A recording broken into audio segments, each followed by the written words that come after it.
Bueno, buenas tardes. Esta tarde la vamos a dedicar, ahora no vamos a ver ponencias específicas sobre las bóvedas, sino que tenemos la suerte de que esta tarde van a estar dos personas especialistas en el tema de pieles, cada uno desde su ámbito diferente.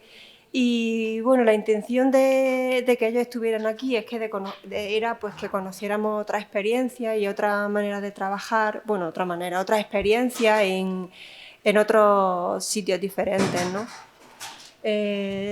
La siguiente conferenciante es Céline Bonnot-Dicon y el título de su ponencia en español es Restauración de grandes decoraciones de cuero dorado.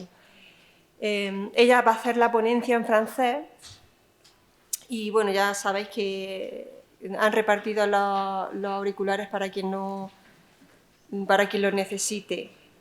Céline se graduó en el Máster 2 de Conservación y Restauración del Patrimonio Cultural de París-Sorbona en 1994 y es también titulada en Máster de Arqueología en 1992. Se formó en Gran Bretaña, en el Centro de Conservación del Cuero de Northampton y luego en Canadá, en el Instituto Canadiense de Conservación de Ottawa y en el Museo de Antropología de Vancouver y de los Recursos Históricos de Parks, en Ottawa. Ha trabajado también en el Atelier Regional de Conservación Nuclear de Grenoble, donde llegó a ser directora de proyectos para las colecciones de cuero y en 2002 creó su propia empresa. Es experta en varios tipos de objetos como cueros arqueológicos, cueros dorados, policromados y objetos etnográficos. Estos campos diferentes de intervención han hecho que ella tenga experiencia en trabajar objetos de grande diversidad y de distintas épocas. Luego también durante 9 años fue asistente y luego coordinadora del Grupo de Trabajo Internacional del Cuero del Comité de Conservación del ICOM. Ha sido también becada en la Academia Francesa de Roma, en la Villa Medici, durante 18 meses y en 2015, en reconocimiento a su excepcional experiencia, fue nombrada como maestra de arte Tesoro Nacional por el Ministerio de Cultura de Francia. Así que cuando quieras.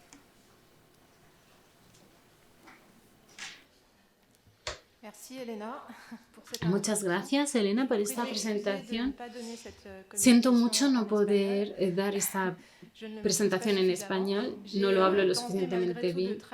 No obstante, he intentado traducir las diapositivas que vais a ver, pero seguro que habrá algún otro error y espero que, no sea un problema. Estoy encantada de estar aquí y esta tarde no voy a hablar de las bóvedas de la Sala de los Reyes en absoluto, sino que voy a hablar de otro tipo de cuero pintado del que seguro que habéis oído ya hablar y que creo que en España se denomina guadamecil. Y es realmente sorprendente ver que esta técnica que quiero presentar esta tarde nació aquí en el sur de España a finales de la Edad Media y quizá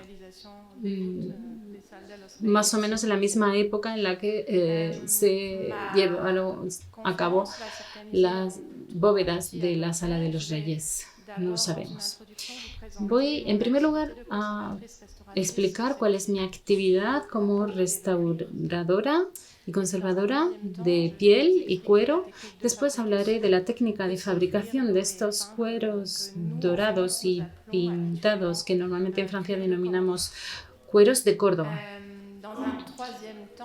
En tercer lugar, voy a presentar algunos proyectos que he llevado a cabo en los últimos años en Francia. Se trata de restauraciones en decoraciones de gran tamaño, grandes tapices de cuero dorado. Elena ha presentado rápidamente mi currículum. Trabajo en los Alpes, cerca de Grenoble. Tengo allí mi taller de restauración desde 2002. Había estado 10 años en un taller de restauración pública previamente. Mis clientes son los museos, los servicios de los monumentos históricos y a veces también algunos particulares que me hacen encargos concretos.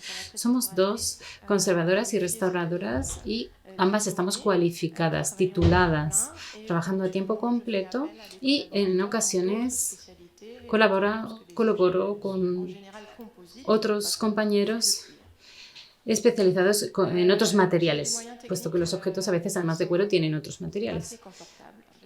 Debo decir que tengo medios técnicos que son muy cómodos. Mi taller tiene casi 200 metros cuadrados y eso nos permite trabajar con piezas de gran tamaño, de muy gran tamaño.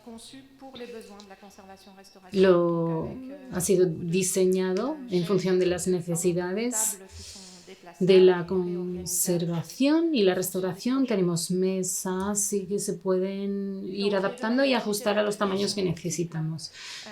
Las actividades de nuestro taller son múltiples. Trabajamos en colecciones arqueológicas con objetos etnográficos muy diversos, con objetos muy diversos. También trabajamos con muebles, patrimonio hipomóvil también, siempre a menudo cuero en los vehículos. Y trabajo también en el arte decorativo, incluidos las grandes decoraciones sobre cuero dorado. Trabajo a menudo con arqueólogos que encuentran objetos de cuero en los yacimientos arqueológicos o bien en el fondo del mar. Y tengo la posibilidad de secar esos cueros y trabajo con polietileno, glicol, gliceroles y todos los materiales que utilizamos a veces. Siempre propongo a los arqueólogos poder estudiar el objeto y finalmente restaurarlo para los museos que deseen acogerlo después. Trabajamos con objetos muy variados. El cuero ha sido un material utilizado desde siempre para la fabricación de objetos de distinta naturaleza, objetos útiles y también obras de arte. Aquí tenemos algunos ejemplos del tipo de objetos que recibimos: marionetas. Trabajamos con la ciudad de Lyon y el Museo de las Marionetas que hay allí para cuidar marionetas de sombras, objetos tuareg, cofres, colecciones de guantes. A menudo recibo objetos que pertenecieron a Napoleón porque trabajamos con el servicio de muebles nacionales que están a cargo de los objetos que pertenecieron a Napoleón. Esta gran variedad de objetos nos obliga a conocer muy bien el material del cuero en sí, pero también conocer muy bien las técnicas de utilización del cuero. Se trata de un material extraordinario. Se puede coser, se puede moldear, se puede labrar, se puede pintar. Por tanto, es necesario tener información de las técnicas de fabricación y utilización del cuero en las distintas épocas. Actualmente, los artistas a veces utilizan también el cuero y esto ocurre con menos frecuencia, pero a veces colaboramos con ellos, artistas actuales. Lo que yo denomino el patrimonio móvil es todo lo que tiene que ver con el patrimonio hipomóvil, es decir, vehículos, sillas, automóviles, motocicletas y bicicletas, donde siempre hay cuero. En cuanto a los muebles, el cuero se ha utilizado en banquetas, en bancos, en sillas, en sillones. Aquí tenemos dos ejemplos de sillones cubiertos con cuero dorado y el arte decorativo, que es en lo que me voy a centrar esta tarde. Podemos ver aquí que se utiliza para cubrir los muros, paneles de devoción y todo tipo de objetos de arte decorativo. Lo que en Francia se llama guadamecil y que en Francia se denomina cueros de Córdoba o bien cueros dorados, que es el término que yo utilizo, se ha utilizado para grandes decoraciones para embellecer las paredes de los dormitorios y los comedores en un entorno social elevado desde finales de Edad Media hasta finales del siglo XIX. Aquí tenemos un ejemplo en el Palacio Quicha. Y aquí tenemos estos cueros de finales del XVII en rojo y verde que están cubriendo las paredes. Aquí tenemos otro ejemplo de finales del 18 y que está en Château-Colomb, en el castillo cerca de Aix-en-Provence. Podemos ver el ambiente que crean estas decoraciones en cuero cubriendo las paredes en habitaciones que suelen ser de grandes dimensiones. También se han representado en la pintura relativamente tarde. Los vemos en estos cuadros que aparecen en el suelo, en las paredes y que cubren desde el suelo hasta el techo. A menudo cubren también las paredes y es, digamos, una tapicería completa de los muros. Y bajo la luz de las velas, se aseguró que el ambiente era algo auténticamente especial. Como dije inicialmente, esta técnica de fabricación de cueros dorados nació efectivamente en España, probablemente en Córdoba a finales de la Edad Media, y en esto están de acuerdo ya los historiadores de arte. Y esta técnica luego se fue desarrollando en otros países europeos, Italia, Francia, Países Bajos y Gran Bretaña. Desde hace ya varios años hay un grupo de trabajo internacional en el que participo y que lleva a cabo investigaciones muy avanzadas para descubrir quiénes eran los artesanos que fabricaban estas grandes decoraciones. Ninguna de ellas está firmada y debemos aún investigar para poder comprender las relaciones y los intercambios entre los distintos talleres de fabricación. La cronología es bastante sencilla y su geografía también está aquí representada. Tenemos el inicio de la producción en España, probablemente a finales de la Edad Media, y bastante rápidamente se interrumpió ese proceso aquí en España. Esos artesanos debían ser probablemente musulmanes y cuando fueron expulsados de España partieron con sus conocimientos hacia otros países. Desde el siglo XVI, en Italia, vemos que aparecen las pieles de España, y hay muchos artesanos que van a Italia, se instalan en Roma y allí hacen fortuna porque los cardenales, entre otros, y los cortesanos apreciaban mucho estas decoraciones para tapizar sus dormitorios. En Francia hubo también muchos talleres de fabricación de estos cueros dorados y en la actualidad se han identificado ya muchos en el sur de Francia, Aix-en-Provence, Avignon, Lyon y París.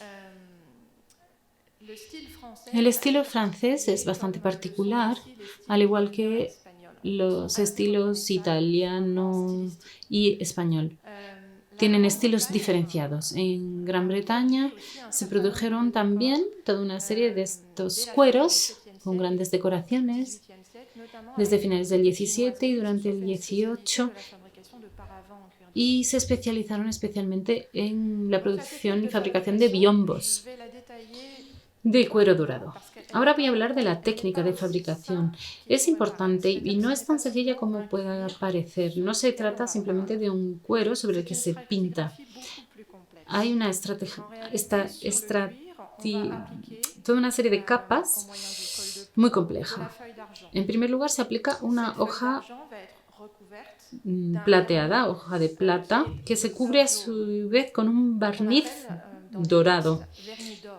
En Francia se denomina barniz de oro, pero es simplemente un barniz amarillo. En España sería un barniz dorado. No es un barniz hecho de oro, pero que sí tiene ese color. Y al colocarlo sobre ese fondo plateado, crea esa ilusión del oro. Sobre esta capa dorada del barniz se aplica la policromía. Podemos ver, por tanto, que las distintas capas son muy complejas. Hay toda una serie de fuentes literarias y desde la Edad Media disponemos de tratados en los que se explicaban las distintas técnicas de pintura sobre cuero y otros materiales. En el siglo XVI un monje sueco visitó Italia y describió la actividad de fabricación de los cueros dorados de una forma muy detallada. Y este texto fue retomado y difundido. Pero para la explicación de la técnica, yo voy a utilizar Fougereau de Rondalois. Se trata de un aristócrata francés que describió de manera muy detallada y precisa la fabricación de estos cueros en la Enciclopedia de Artes y Oficios. El interés en este caso de esta obra es que no solo describe el proceso, sino que además publica dos placas descriptivas que son muy interesantes para nosotros en la actualidad, que nos permiten comprender mejor las técnicas de fabricación de la época. La forma de hacer los cueros dorados entre el 16 es algo que se definió entre los siglos XVI y XVII y ya no evolucionó más. Siempre se utiliza la hoja de plata, el barniz amarillo y luego la pintura. En la descripción, en el momento en el que se describe esta técnica con este documento que presento aquí, esto ya es el final del periodo en el que se fabrican estos cueros. Y el artesano, además, al que consultó este autor, no dio toda la información e incluso dio algunos datos erróneos de manera voluntaria, en nuestra opinión, porque quería mantener ciertos secretos. En primer lugar, vemos que la primera capa es el cuero, es el soporte, como en la Sala de los Reyes. El fabricante del cuero dorado lo compra el cuero ya preparado. Esos cueros para esas grandes decoraciones, grandes tapices, son de oveja. También se dice que existen pieles de cabra, pero eso no lo hemos podido verificar al hacer análisis. E incluso piel de vaca. En realidad, la especie dependerá del lugar en el que se producen estos cueros dorados. La vaca se utiliza en Flandes, por ejemplo, en los Países Bajos. Son pieles más difíciles de manipular pero más fáciles de obtener en esa época. En Francia, en Italia, se utiliza sobre todo oveja. Este cuero, es tratado, se cura. En el proceso de curado entre piel y cuero, el cuero es una piel que ha sufrido un curado, que es una transformación química. Se compran en grandes cantidades estos cueros al curador. Y aquí tenemos una imagen donde abajo a la derecha vemos que hay una persona que está moviendo esas pieles que han estado una noche entera humedecidas, y esto va a permitir que sean más flexibles. Luego se estiran y se golpean para convertirlas en cuadrados. En el número 4 vemos ahí que se va cortando la piel para tener un rectángulo perfecto. Hemos restituido estas técnicas durante un proyecto de investigación que hice en Villa Medici. Se trata de un trabajo realmente muy pesado. Trabajamos solo con 2 pieles en total, pero dedicamos muchísimas horas para obtener el resultado necesario. Cogimos la piel y la pudimos mojar para que fuera flexible. Luego, posteriormente, colocamos la hoja de plata. Aquí vemos algunos aspectos en el anverso y vemos las formas de la piel. Aquí no sé si se ve bien. La forma de la piel de oveja que ha sido utilizada, y para aprovechar al máximo la superficie se han pegado pequeños trozos en las esquinas de la piel para poder aumentar la superficie disponible. Esta piel después va a ser pegada con una cola animal En los textos literarios se dice que se frota sobre la superficie del cuero y esto hace que se caliente y penetre al cuero. Siempre se trabaja en el lado flor y la cola se aplica, por tanto, por el lado flor, no por el lado carne. Después se pasa al plateado. Se coloca una hoja de plata sobre toda la superficie de este cuero. Esto lo hacían artesanos especializados en los talleres. Esas hojas de plata se compraban a los artesanos de la plata y vemos que las cantidades que se compraban de hojas de plata eran inmensas para la producción de estos cueros dorados. Aquí tenemos la foto de un artesano que aún se dedica a trabajar estas hojas de plata tal como se hacía tradicionalmente y es el único que queda en la actualidad en Venecia. Se van pegando hoja a hoja para cubrir toda la superficie del cuero. Actualmente tenemos una investigación sobre las dimensiones de las hojas de plata porque vemos que son diferentes en cada país. En Italia, por ejemplo, las hojas de plata son de entre 6 y 7 centímetros de lado, mientras que en los países del norte son mayores, entre 9 y 10 centímetros. Estos detalles técnicos pueden ser interesantes para tener en cuenta durante la restauración porque nos puede permitir identificar el origen de estos objetos. Después se utiliza una piedra dura para que la superficie de la hoja de plata quede perfectamente lisa. A continuación se aplica el barniz dorado. Sabemos por las informaciones de la literatura que la fabricación de estos cueros se hacían al aire libre y tenemos aquí una ilustración que lo muestra. Y aquí vemos que los barnices se aplicaban en el exterior. Y esto es importante porque así el secado es más fácil, que debe ser bastante rápido. El barniz dorado es un barniz amarillo basado en aceite de lino. Se cuece en ese aceite de lino distintas resinas naturales, colofán, resina de pino. Cada taller tenía su propia receta y también mignon, un producto que se añade. Las cantidades que se fabrican son grandes, con grandes marmitas, grandes volúmenes y el objetivo es tener un sirope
Ah. Je t'entends pas. Je sais pas si ça marche ou pas.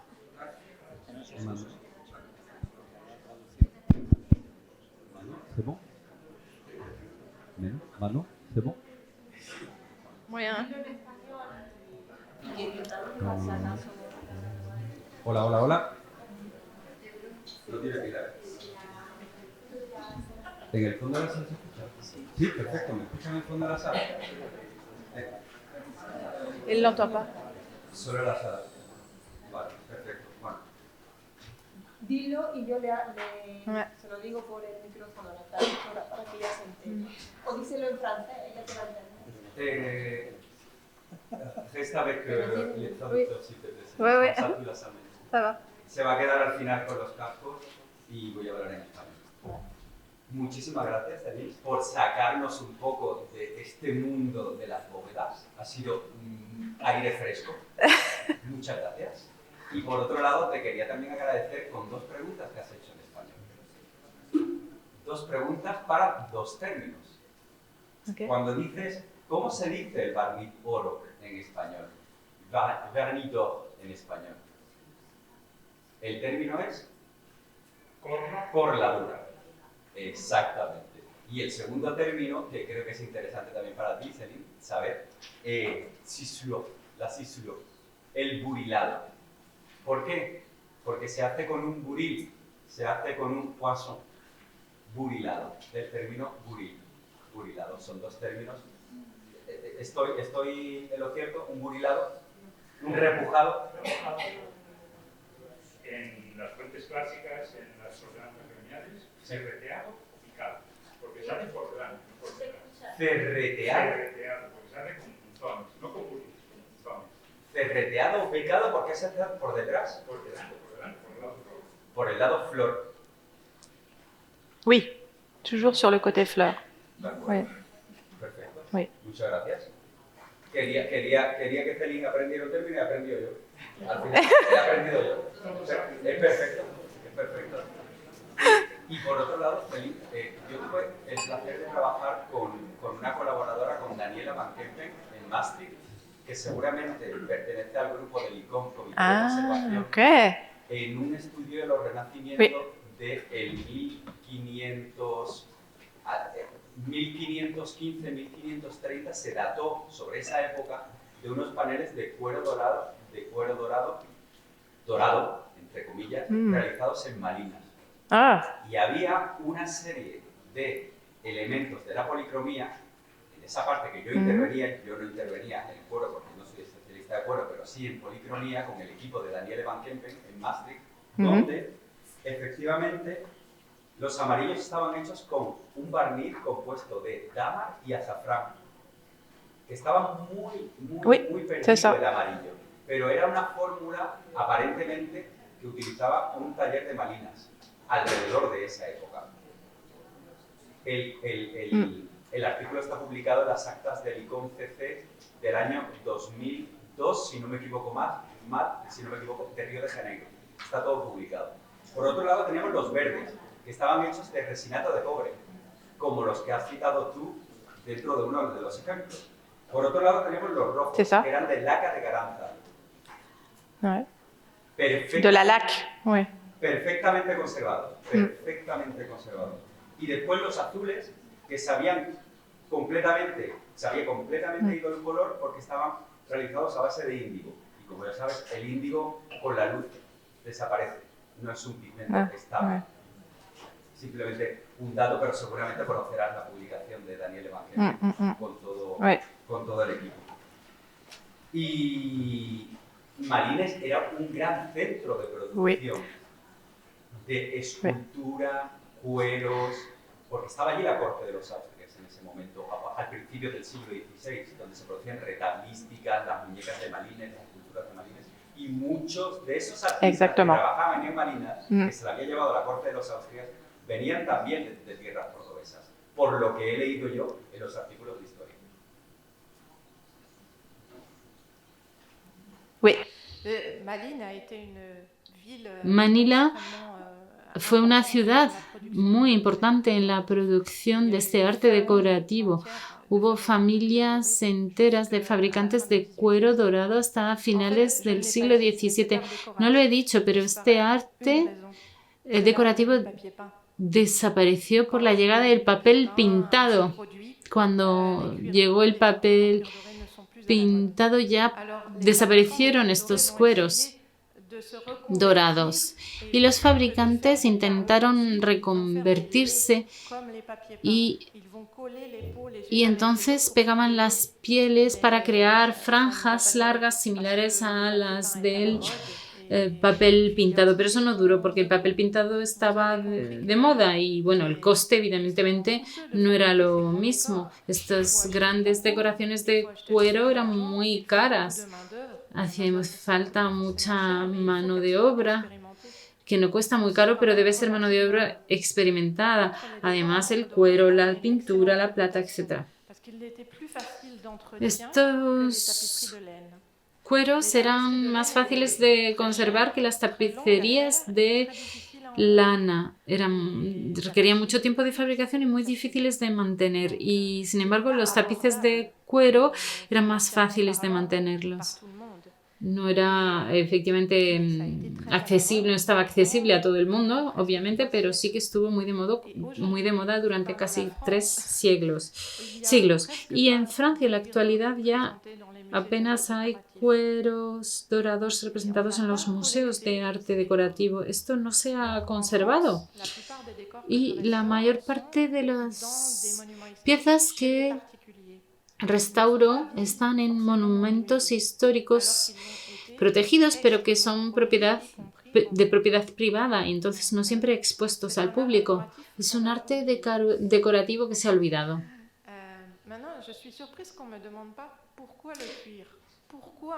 Me sorprende que nadie me pregunte por qué el cuero, por qué se decidió utilizar el cuero como soporte. Y lo cierto es que yo no tengo la respuesta. Durante 300 años se utilizó el cuero como soporte y fue así. Y nunca se cuestiona esa técnica. Yo creo que es un material precioso que, por supuesto, hace de protección muchísimo más que un papel pintado. Un papel pintado es una lámina de papel celulósico. Sin embargo, el cuero realmente protege del frío esa piedra de ese castillo o esos muros que están cargados de agua o de frío. Yo creo que por eso se mantuvo en producción para los grandes castillos y los grandes palacios.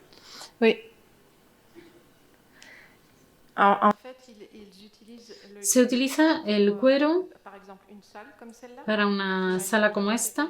Él podría estar completamente tapizada con cuero, porque aísla precisamente del frío. Además, ofrece un aspecto decorativo infinito. Se puede hacer cualquier tipo de decoración, bandas, motivos figurativos, hay escenas pintadas, hay algunos cueros dorados con escenas de batalla, como en las tapicerías. Todo es posible sobre el cuero. Y para volver a España, si esta técnica de fabricación nace aquí, en el siglo XIV, imagino, luego se desarrolló mucho durante los siglos XV y XVI, y en Italia trabajé en los archivos en Roma, los archivos del siglo XVI, y descubrí que había fabricantes españoles a los que los habían traído a Roma y los cardenales los habían contratado, digamos, para que trabajaran allí. Y cuando pensamos en el origen de los decorados, nos preguntamos, ¿son españoles, italianos? Pero si tenemos un fabricante español trabajando en Italia, ¿qué tipo de cueros son los que fabrica? ¿Italianos o españoles? En cualquier caso, en los siglos XVI y XVII son decoraciones fabricadas en cantidades astronómicas. No tenemos idea del número de pieles y de hojas metálicas que hacían falta utilizar, y es asombroso pensar cuantísimo se produjo y lo poco que se conserva en la actualidad.